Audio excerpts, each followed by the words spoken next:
Hello everyone, this is Utkarsh Shukla from Utkarsh education. आज का lecture बहुत ही इम्पॉर्टेंट है आपके बाल विकास के लिए और सभी विषयों की पेडागोजी के लिए। ये आप बेस लेक्चर मान सकते हैं। इस लेक्चर से, सिर्फ आज के लेक्चर से ओवरऑल दोनों पेपर मिलाकर कम से कम 20 प्रश्न आपको मिलने वाले हैं। कम से कम 20 प्रश्न, मैं रिपीट करता हूँ, 20 प्रश्न आपको मिलने वाले हैं सिर्फ एक लेक्चर के माध्यम से।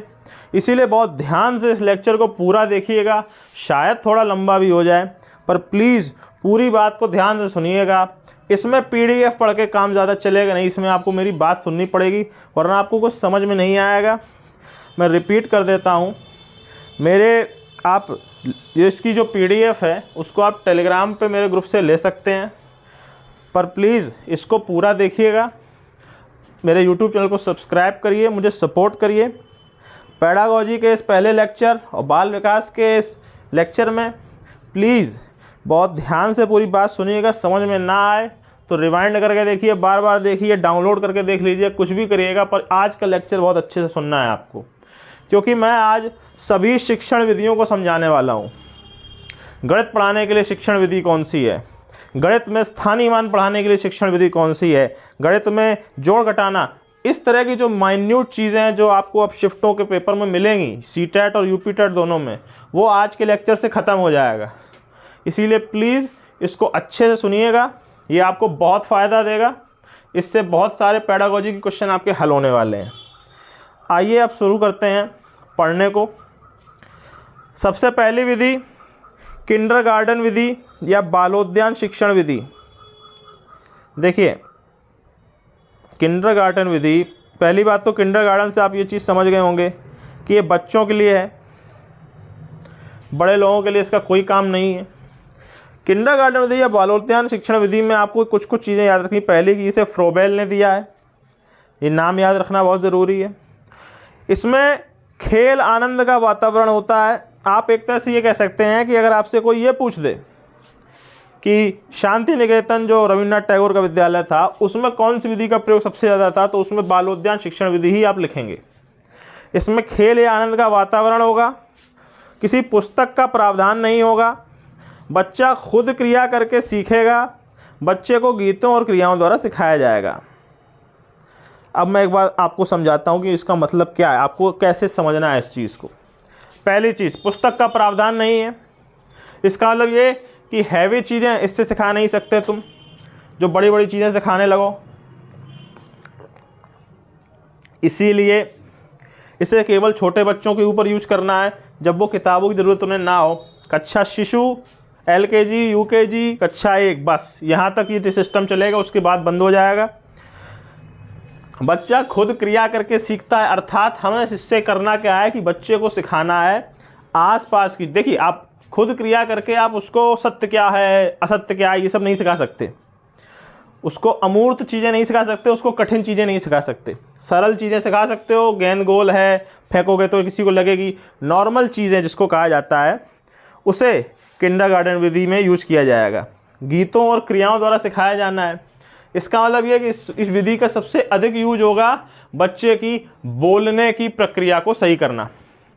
भाषा के जो 4 चरण हैं, सुनना, बोलना, पढ़ना और लिखना, तो पढ़ना और लिखना इसमें है नहीं क्योंकि किताबें ही नहीं, लेकिन जो सुनना और बोलना है उस पर सबसे ज़्यादा फोकस होगा। ये हर लाइन जो मैं बोल रहा हूँ आपको याद रखनी है, क्योंकि ऐसे क्वेश्चन आएगा कि किंडरगार्टन विधि में निम्न 4 में से किस प्रक्रिया पर सबसे अधिक फोकस किया जाता है। पहला पढ़ना, दूसरा लिखना, तीसरा बोलना, चौथा व्यवहार करना।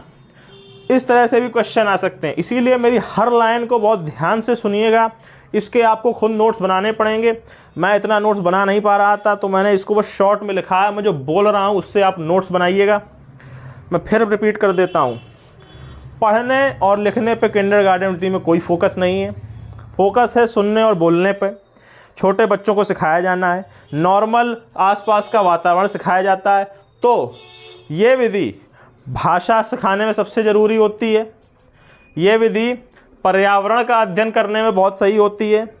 विज्ञान कि जो छोटी, अब कक्षा 6 से 8 के जैसे आ जाए कि कक्षा 6 के विद्यार्थी को विज्ञान सिखाना है तो उसके लिए सबसे महत्वपूर्ण विधि बताइए, तो उसमें एक ऑप्शन अगर किंडरगार्टन है, बालोद्यान है, तो वो नहीं होगा सही।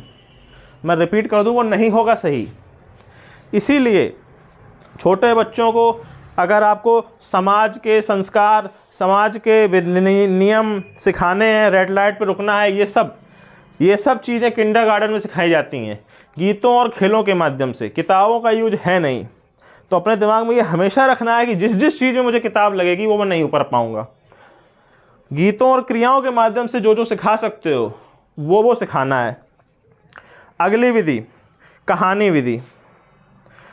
ये पर्यावरण शिक्षण के अधिगम में क्रियात्मक विधि के बाद सबसे इम्पॉर्टेंट विधि यही होती है। ये दो विधियाँ पर्यावरण अध्ययन के लिए बहुत ज़रूरी हैं, कहानी विधि, क्रियात्मक विधि। एक और होती है जिसे भ्रमण विधि कहा जाता है, वो क्रियात्मक विधि का ही एक हिस्सा होती है।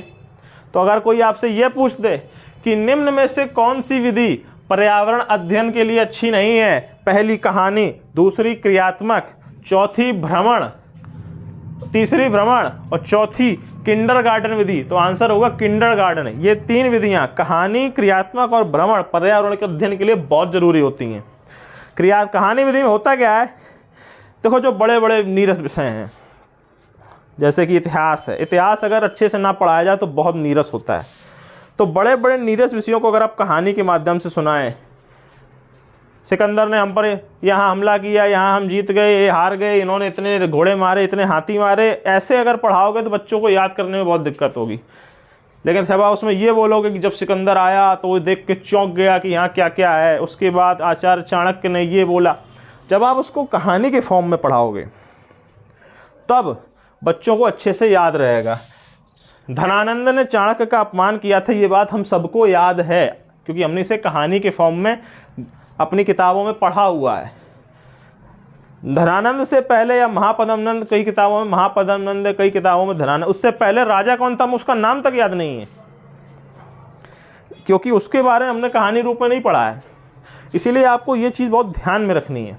महात्मा बुद्ध का जीवन परिचय आपको इसीलिए याद है क्योंकि उसे आपने कहानी मोड में पढ़ा है।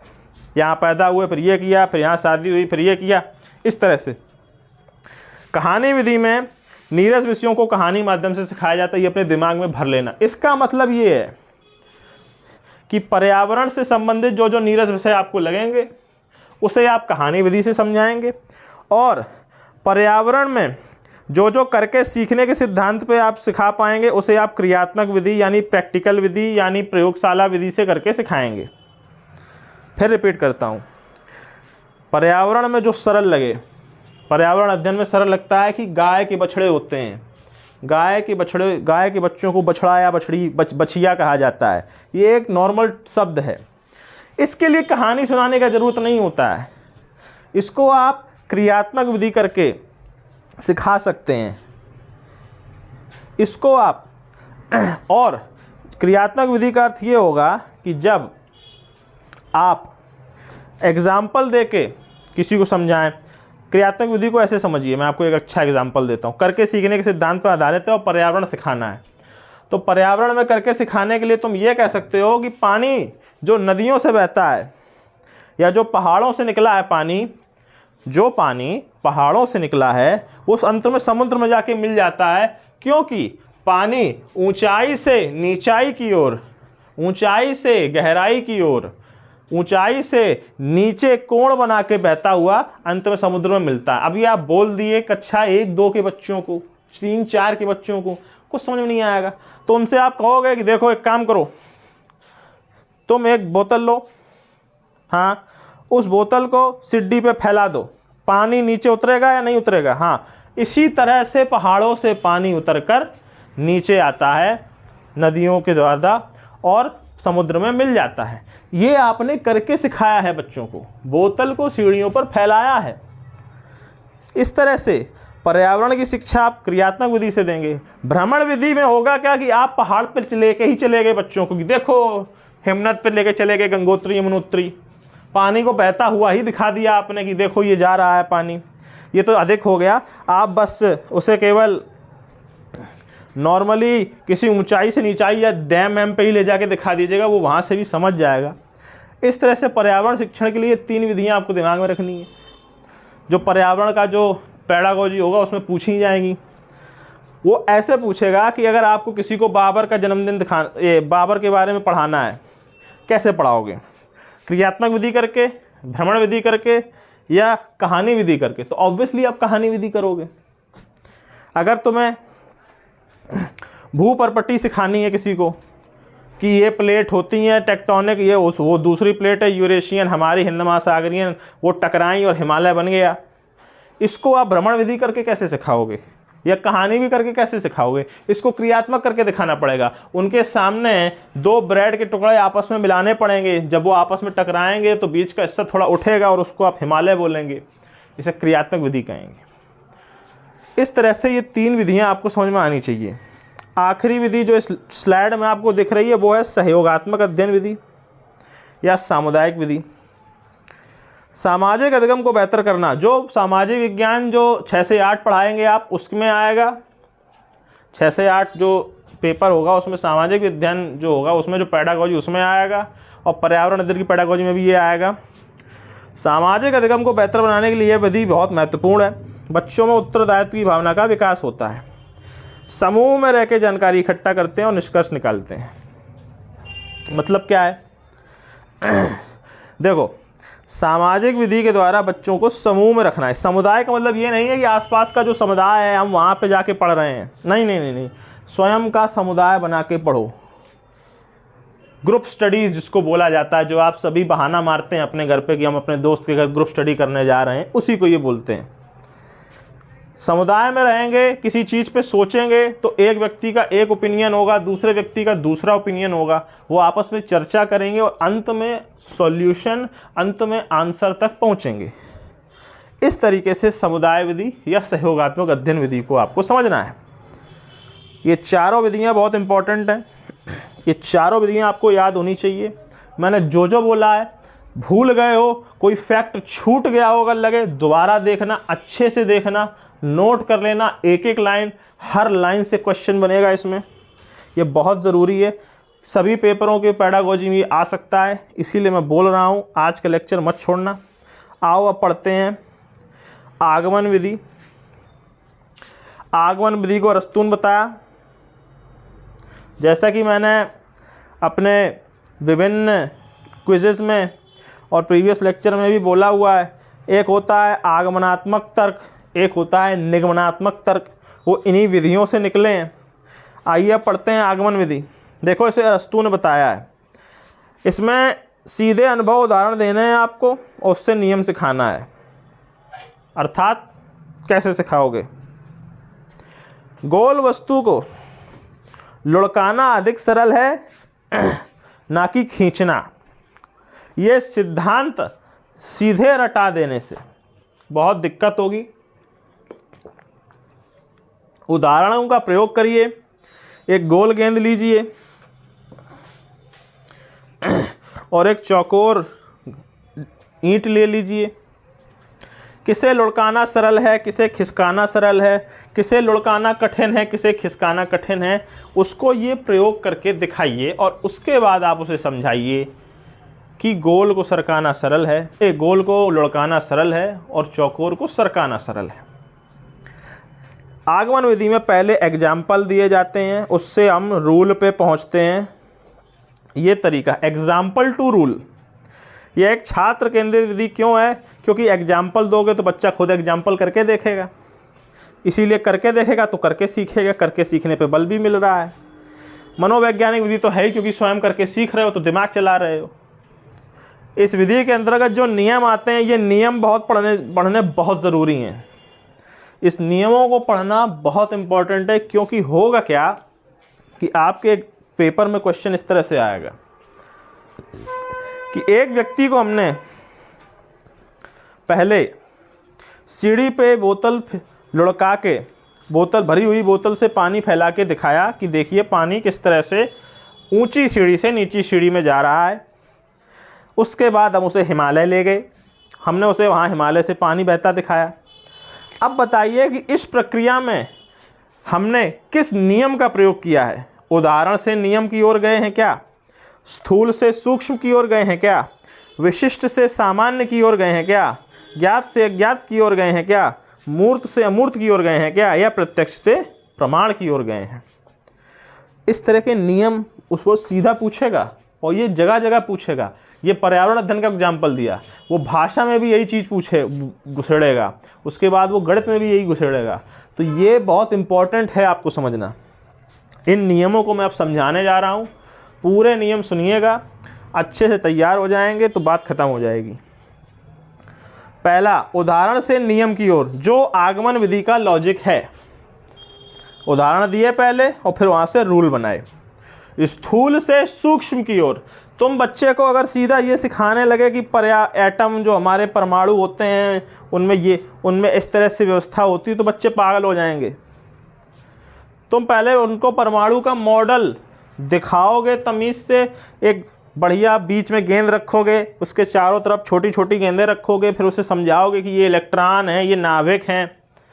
उसके बाद उसको ले जाओगे माइक्रोस्कोप के पास, इलेक्ट्रॉन माइक्रोस्कोप चाहिए पड़ता है उसके लिए जनरली, उसको दिखाओगे, फिर उसे दिखाओगे देखो सच में ऐसा होता है। स्थूल से सूक्ष्म की ओर गए आप ऐसे भी समझ सकते हैं स्थूल से सूक्ष्म कि पहले आपने ये लुढ़काना सरकाना सिखाया तो ये स्थूल चीज़ है लुढ़काना और सरकाना, फिर आप उसमें घर्षण बल पढ़ाने लग गए, फ्रिक्शन पढ़ाने लग गए कि देखो उसमें फ्रिक्शन का जो एरिया है, घर्षण का जो क्षेत्रफल है वो सरकने वाले में ज़्यादा है क्योंकि उसमें इतना बड़ा होता है, इसमें मात्र एक लाइन होती है इसीलिए उसमें घर्षण बल कम लगता है, इसलिए लुढ़काना सरल हो जाता है, उसमें लुढ़काना कठिन। ये आप एक देखिए नॉर्मल चीज़ से हार्ड चीज़ की ओर गए, विशिष्ट से सामान्य की ओर। अब आपको ये लगेगा कि नॉर्मल से हार्ड गए हैं तो फिर विशिष्ट से सामान्य कैसे लिखा हुआ है? यहाँ विशिष्ट से सामान्य का मतलब अलग है। मैंने जब पढ़ा था तो मैं भी बहुत कंफ्यूज हुआ था। विशिष्ट से सामान्य का मतलब ये है कि कोई विशिष्ट चीज़ जो किसी विशिष्ट जगह पे हो रही है, उससे जब हम सामान्य नियम की ओर चलेंगे, सामान्य चीज़ की ओर नहीं, सामान्य नियम की ओर जो सभी पे लागू होता है, उसे विशिष्ट से सामान्य बोला जाता है। मैंने उसे एक गेंद और एक ईंट से जो समझाया है, अब मैं उसको ये बोलूँगा कि ये हर गोल चीज़, हर सामान्य गोल चीज़ और हर सामान्य चपटी चीज़ पे लागू होगा। तब उसको मैं कहूँगा कि पहले जो ये केवल विशेष रूप से इस गेंद और इस ईंट पे लग रहा था, अब वो हर गेंद और हर ईंट पे लगेगा, तो उसे विशिष्ट से सामान्य बोलेंगे कि गोल वस्तुएं चपटी वस्तुओं की तुलना में अच्छे से सरकती हैं। विशिष्ट नियम क्या है? गेंद ईंट की तुलना में अच्छे से लुढ़कती है। सामान्य नियम क्या है? गोल वस्तुएं चपटी वस्तुओं की तुलना में अच्छे से लुढ़कती हैं। अगला, ज्ञात से अज्ञात। देखो उसको हिमालय जब तुम पढ़ाओगे तो अज्ञात है, उसने हिमालय देखा नहीं है। तुम पहले उसको सिड्डी दिखाए जो ज्ञात है, बोतल से पानी समझाए जो ज्ञात है, उसके बाद तुम उसको अज्ञात बोले कि इसी तरह हिमालय को इमेजिन करो। हम में से बहुत लोग जो आप सुन रहे हैं ना, हिमालय गए तो है नहीं ना, फिर भी पता है ना ये रूल, क्योंकि आपको सिड्डी देख के पता चल चुका है। इसीलिए इसे ज्ञात से अज्ञात को ऐसे समझना है। मूर्त से अमूर्त का मतलब यही है, उदाहरण से नियम। मूर्त मतलब जो दिखे, जो उदाहरण में आप बोलेंगे, और अमूर्त मतलब जो सोचें आप, उसे अमूर्त कहा जाता है। प्रत्यक्ष से प्रमाण की ओर, इसको भी, इसका अर्थ भी, उस प्रत्यक्ष से प्रमाण का अर्थ होता है विशिष्ट या सामान्य। प्रत्यक्ष वही जो उदाहरण होगा, प्रत्यक्ष वही जो उदाहरण होगा, और प्रमाण का अर्थ होता है लॉजिक, एविडेंस, उसका मतलब होता है नियम। तो ये उदाहरण से नियम की ओर का ही दूसरा अर्थ है। इस तरह से ये नियम आपको याद रखने, ये विभिन्न पैडागोजीज में गारंटेड पूछे जाएंगे। आगमन विधि को अच्छे से रिवाइज करिए, बार बार वीडियो देखिए, नोट्स बनाइएगा। अब आइए निगमन विधि। निगमन भी अरस्तु नहीं दी है, आगमन में था उदाहरण से हम जाते थे रूल पे। इसमें जाएंगे हम, पहले रूल सिखाएंगे और फिर एग्जाम्पल देंगे, जो जनरली होता है। आप कुछ भी एग्जाम्पल देते हैं, आप कुछ भी डेफिनेशन देते हैं, उसके बाद ही आप नीचे लिखते हैं ना, जैसे, उदाहरण, और फिर उसके नीचे 5-6 एग्जाम्पल लिखते हैं, उसे ही निगमन विधि कहा जाता है। इसे परिभाषा विधि भी कहा जाता है। आप पहले परिभाषा देते हैं, उसके बाद एग्जाम्पल देते हैं, ठीक है। जैसे आप घर्षण बल को पूछा जाएगा घर्षण बल क्या है, तो आप घर्षण बल की पहले परिभाषा देंगे कि उसमें ये होता है, उसमें वो होता है। उसके बाद आप एग्जाम्पल देंगे कि हम जिस तरह से अपनी चप्पल ज़मीन पर रखते हैं तो ज़मीन और चप्पल के बीच जो घर्षण बल, फिर आप एग्जाम्पल देते हैं ना। निगमन विधि में बस इतना ही है। पिछली वाली करके सीखना थी, पिछली वाली में छात्र केंद्र में था, इसमें शिक्षक केंद्र में होगा, क्योंकि शिक्षक पहले नियम सिखा रहा है। शिक्षक सारे नियमों का स्रोत है। ये आगमन का ठीक उल्टा है। पहले नियम सिद्धांत सिखाओगे, उसके बाद उन्हें उदाहरण देके अच्छे से समझाओगे।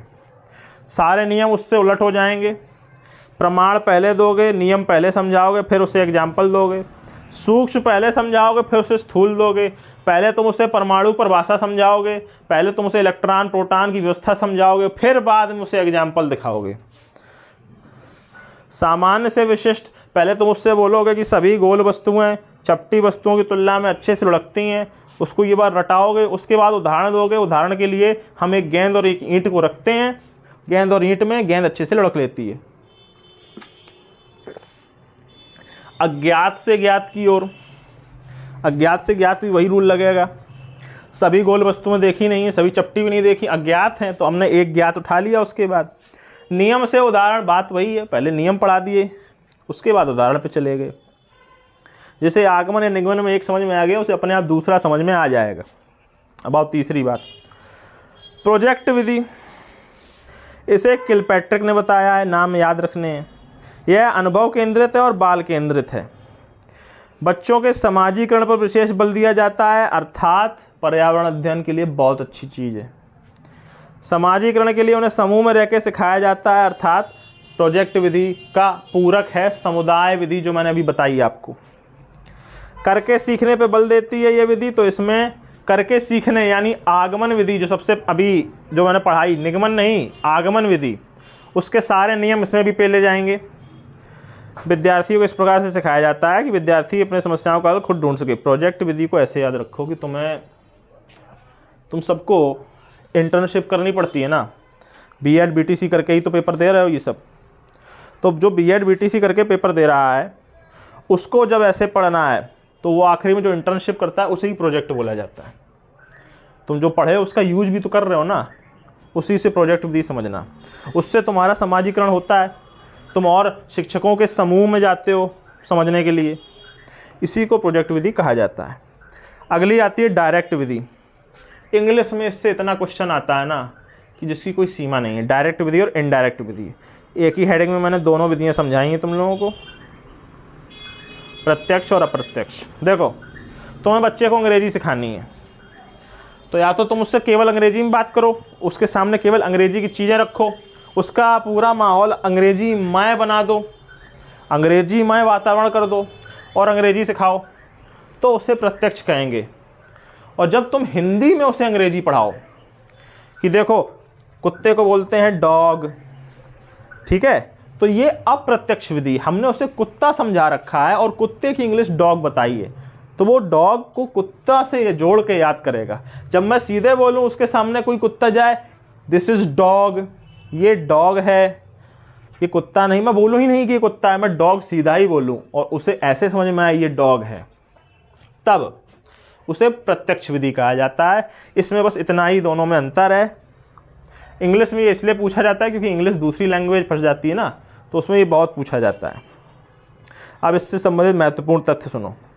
प्रत्यक्ष में मातृभाषा के यूज करना नहीं है, सीधा इंग्लिश बोलनी है। अप्रत्यक्ष में मातृभाषा को आधार बना के व्याकरण सिखाई जाती है। प्रत्यक्ष विधि में वार्तालाप के माध्यम से सबसे ज़्यादा सिखाया जाता है। दृश्य शब्द सामग्री का यूज सबसे ज़्यादा होगा, क्योंकि अब हर चीज़ की इंग्लिश सिखानी है तो हर चीज़ को तो दिखा नहीं सकते, तो अपन टीवी चलाएंगे और बताते जाएंगे कि ये डॉग है, ये कैट है, वगैरह वगैरह। इसका मेन लॉजिक है कि जिस प्रकार बच्चा सुनकर और बोलकर मातृभाषा सीखा है, उस प्रकार वह कोई भी भाषा सीख सकता है। बच्चे को ये कैसे पता है कि इसे कुत्ता बोलना है, तो वो बार बार देख कर, माँ बाप बोले कुत्ता, दोस्त बोले कुत्ता, तो हम भी बोलेंगे कुत्ता। इस तरह से वो सीखा है, तो हम उसके चारों तरफ जब सब लोग उसको डॉग बोलेंगे तो वो भी डॉग बोलने लगेगा। प्रत्यक्ष विधि में फोकस ऐसे होता है। दूसरी चीज़, आप एक चीज़ और समझिए, चूंकि फोकस ऐसे है तो उस पर वर्ड्स और सेंटेंसेस पे फोकस ज़्यादा है, अक्षरों पे अक्षरों पे कम है, ए बी सी डी पे ज़्यादा फोकस नहीं है, डॉग कैट पे फोकस ज़्यादा है। ये बात भी दिमाग में रखिएगा प्रत्यक्ष विधि में। अब आते हैं अगली विधि, विश्लेषण विधि। हेनरी आर्मस्ट्रांग ने इसे दिया, समस्या को छोटे छोटे भागों में बांट दिए और एक एक करके उन्हें हल कर दिए। गणित में यही किया जाता है। आपने देखा होगा ना, गणित में सवाल आते हैं 5 + 4 - 3 × 6, इसका सॉल्यूशन दीजिए। तो आप इसको छोटे छोटे हिस्सों में बांटते ही तो हैं। पहले आप एक हिस्सा करेंगे, फिर उसको बाद जो आंसर आएगा फिर उससे दूसरा हिस्सा, इस तरह से जो आप करते हैं उसे विश्लेषण विधि कहा जाता है। संश्लेषण विधि, दोनों ही विधियां इन्होंने ही दी हैं। जैसे अरस्तु ने आगमन निगमन 2 विधियां दी हैं, आर्मस्ट्रांग ने विश्लेषण संश्लेषण विधियां दी। इसका पूरक है, तुम समस्या को छोटे छोटे भागों में तोड़ लिए। 5 + 4 - 2 × 6 है, तो तुम उसको छोटे छोटे भागों में तोड़ लिए कि पहले इंटू वाला ये तोड़ लिए हो। अब उसके बाद उन तोड़े छोटे भागों को आप सॉल्यूशन करेंगे, उसके आंसर को रखने की जो प्रक्रिया है उसे संश्लेषण विधि कहा जाता है। जैसे कि अगर मैं एग्जांपल दूं, 2 + 1 - 8, इसको सॉल्व करना है। तो पहले तुम इसको इसमें तोड़े कि पहले ये करेंगे, उसके बाद फिर ये करेंगे। इसे विश्लेषण करना कहा गया, इस स्टेप को विश्लेषण करना कहा गया। फिर तुम इसे सॉल्व करके यहाँ रख दिए और फिर इसे सॉल्व करके आंसर निकाल दिए -5। इस प्रक्रिया को संश्लेषण कहा गया। समस्या को तोड़ने को विश्लेषण और उसके बाद जो सॉल्यूशन है उसे जोड़ने को संश्लेषण कहा जाता है। रेखागणित में प्रयोग ऐसे किया जाता है, तुमसे कोई कह दे वृत्त बनाओ और उसकी रचना लिखो। हम लोग लिखते नहीं थे कि 2 वृत्त बनाइए जो इतने इतने के हों और इतनी दूरी पर हों, और उसके बाद हम उसकी रचना विधि लिखते थे कि पहले स्टेप में ये किया, दूसरे स्टेप में ये किया। वो रचना लिखने को ही संश्लेषण विधि कहा जाता है। अब आते हैं अनुकरण विधि। अनुकरण विधि में देखो बच्चा, सबसे पहले तो अपने परिवार का अनुकरण करके, जैसे नहीं मैं बोला ना, सब लोग कुत्ता कुत्ता बोल रहे थे तो हम भी कुत्ता कुत्ता बोलने लगे। तो ये अनुकरण करना ही तो हुआ, फॉलो करना ही तो हुआ। हमने उनको फॉलो किया जो हमारे आसपास के लोग हैं। अनुकरण विधि में फिर यही कॉन्सेप्ट है कि अब बच्चा अपने टीचर को फॉलो करेगा। टीचर बोला 2 + 2 4 होते हैं, बच्चे ने भी फॉलो किया, ठीक है 2 + 2 4 होते हैं। टीचर बोला कि इसका प्रोनाउंसिएशन जो है लेफ्टिनेंट ना होके लूटेनेंट है, तो बच्चे ने भी उसका अनुकरण किया कि लेफ्टिनेंट ना होके इसको ल्यूटेनेंट बोलेंगे। इस विधि के अनुसार शुद्ध उच्चारण को ही भाषा शिक्षक का सर्वश्रेष्ठ गुण माना जाता है। तो ये जितना तुम्हारी 2 या 2 भाषाएं होंगी ना, हिंदी और एक और, उसमें ये क्वेश्चन बहुत फंसेगा कि अगर बच्चे को व्याकरण सिखानी हो तो क्या करें, बच्चे को भाषा बोलनी सिखानी हो तो क्या करें, बच्चे को भाषा सुन के उसका अर्थ निकालने हो सिखाना हो तो क्या करें। तो अनुकरण विधि उसके लिए बहुत ज़रूरी है। हिंदी, संस्कृत, इंग्लिश तीनों में ये आएगी। विश्लेषण संश्लेषण गणित में बहुत आएगी। अब आते हैं अगली भाषा, व्याख्यान विधि। ये देखो शुरू होती है हाई स्कूल इंटर के बाद। बड़े बड़े जब तुम लोग बीएड किए होगे तो उसमें बड़े बड़े प्रोफेसर आते हैं लेक्चर देने। व्याख्यान मतलब लेक्चर, लेक्चर की हिंदी व्याख्यान ही होती है। किसी नए बढ़िया विषय लिया जाएगा कि आज हम पढ़ेंगे कोठारी आयोग, आज हम पढ़ेंगे शिक्षण निगम के सिद्धांत। जो मैं कर रहा हूँ, मैं लेक्चर ही तो दे रहा हूँ आप लोगों को। शिक्षा की सबसे पुरानी विधि है, सबसे सरल विधि होती है, क्योंकि शिक्षक आए बोले चले गए, बच्चा सीखा ना सीखा बच्चा जाने, हमको कोई मतलब नहीं है। इस विधि में बच्चे की जिसकी मेमोरी अच्छी होती है सबसे बढ़िया उसी को रहता है। देखो तुम भूल गए अगर मास्टर ने क्या बोला है, और अगर ये यूट्यूब पे नहीं है इस वीडियो की तरह, तो मास्टर तो एक बार बोल के चला गया ना, अब क्या करोगे। इसीलिए इसमें पाठ जो तुम्हारा टेक्स्ट होगा उसको पढ़ाने पर, उसको दिखाने पे बहुत बल दिया जाएगा। व्याख्यान विधि का यूज करोगे किसमें, लेकिन तुम अगर तुमसे कोई पूछे कि किस बच्चे को व्याख्यान विधि, 4 ऑप्शन दिए हैं और पूछा गया है व्याख्यान विधि के द्वारा इनमें से किस विषय को पढ़ाया जा सकता है, तो क्या आपका आंसर, क्या दिमाग में आ रहा है। व्याख्यान विधि के द्वारा तुम लोग जो विश्लेषण और संश्लेषण किए हो ना, उसका समरी बना सकते हो। समरी के लिए व्याख्यान देना होता है। ये सारे लेक्चर जो मैं दे रहा हूँ ये समरी ही तो हैं किताब के। मैं मैग्रा हिल की किताब से बनाता हूँ नोट्स, क्योंकि मैंने उससे ही पढ़ा था, तो मैं उस पर शॉर्ट समरी बना के ही तो तुम्हें पढ़ा रहा हूँ, उसी पे तो लेक्चर दे रहा हूँ। अब आते हैं एक और विधि, मारिया मॉन्टेसरी विधि। मारिया मॉन्टेसरी इटली की थी, ये बहुत ज़रूरी है याद रखना। 6 वर्ष तक के बच्चों को पढ़ा सकती हैं। 6 वर्ष के बच्चे पढ़ना शुरू करते हैं कब? 4 वर्ष, 4 से 6 किंडरगार्टन वाली एज है इनकी व्यवस्था। इन्होंने ये बोला है कि यार हमें बच्चे की ना जब बच्चा छोटा हो, दिमाग से ज़्यादा उसके शरीर पे फोकस करना है, हमें उसकी मांसपेशियों पे फोकस ज़्यादा करना है। तो वो उसकी जो शारीरिक क्रियाएं हैं उन पे फोकस ज़्यादा करती थी। इसीलिए वो कहती थी वस्तुओं और खिलौनों को ज़्यादा दो, जिससे वो खेलें, उछलें, कूदें और सीखें। इसलिए इसे मॉन्टेसरी विधि कहा जाता है। अब आते हैं अगली विधि पर, डाल्टन विधि। डाल्टन ने नहीं दी है, ये बात अपने भेजे में निकाल लेना, नाम छपा आएगा तुम लोग गलत करके भी आओगे। डाल्टन विधि को हेलेन पार्थस्ट, पार्थ अष्ट, पता नहीं कितने नाम होंगे, तुम बस हेलेन या पार्थस्ट हल्का याद रखो। इसलिए डाल्टन विधि को डाल्टन ने नहीं दिया, हेलेन ने दिया है। डाल्टन विधि को हम मॉड्यूल विधि भी बोलते हैं। कुछ असाइनमेंट दे दिए, तुम अपने जो पढ़ाना है तुमको उसको मॉड्यूल्स असाइनमेंट्स में बांट दो। जैसे किताब में चैप्टर बटे होते हैं ना, वही करना है कि आज पहला चैप्टर पढ़ना है, उसके बाद उन बच्चों को बोलना है कि 3 दिन में पढ़ना है, 3 दिन में पढ़ के आए। उसके बाद तुम कैसे पढ़ोगे, सुबह पढ़ोगे, रात पढ़ोगे, लिख के पढ़ोगे, केवल अंडरलाइन करोगे, वो तुम जानो, तुम्हारा काम जाने। हम उसके बाद उसका टेस्ट लेंगे। इसी को डाल्टन विधि, मॉड्यूल विधि बोला जाता है। भाषा संसर्ग विधि व्याकरण शिक्षण की विधि है, तो ये हिंदी, अंग्रेजी और संस्कृत तीनों में पूछी जाएगी। इसे अव्याकृति विधि के नाम से भी जाना जाता है। इंग्लिश में इन सबके इंग्लिश नाम है, वो मैं इंग्लिश की पेडागोजी अलग से जब पढ़ाऊँगा तो मैं आपको सिखाऊँगा। इसमें होता क्या है कि बच्चे को बढ़िया बढ़िया किताबें सिखाई। हम लोगों को फर्स्ट ईयर इंटर में याद है नाटक और उपन्यास नाटक दिए जाते थे पढ़ने को। एक नाटक नहीं होता था, दीपदान वगैरह वगैरह, उसको ही भाषा संसर्ग बोलते हैं। कि अच्छी किताबें व्याकरण की बच्चों को पढ़ाओ जिससे उनका व्याकरण अपने आप सुधर जाए, उसे भाषा संसर्ग बोला जाता है। तो जब कोई तुमसे यह पूछे कि हम लोग हिंदी शिक्षण में अगर मुंशी प्रेमचंद की किसी उपन्यास को बच्चों को पढ़ने को दें तो हम क्या कर रहे हैं, तो उसमें 2 विधियां लगेंगी। एक तो अभी मैंने पढ़ाई कहानी विधि, और एक होगी भाषा संसर्ग विधि। इन 2 विधियों का प्रयोग हो रहा है। इसीलिए मैं बोल रहा हूँ कि ये कॉम्प्लेक्स व्यवस्था, पर इससे क्वेश्चन इसी के लिए बहुत ज़्यादा आएंगे, और वो डीप में इसीलिए पूछेगा नहीं, उसके पास इसमें घुमा के पूछने के लिए बहुत कुछ है। वो तुमसे डाल्टन विधि में घुस नहीं जाएगा, किस दिन दी गई थी, देने के बाद क्या हो, कुछ नहीं, उससे कोई मतलब। वो इसी में 50 चीज़ें घुमा सकता है। उसके पास 6 विषय हैं तुम्हें चूतिया बनाने के लिए। वो 6 विषय में से एक भी विषय उठा के उसकी तुम्हें पेडागोजी में पेल सकता है इसके चक्कर में।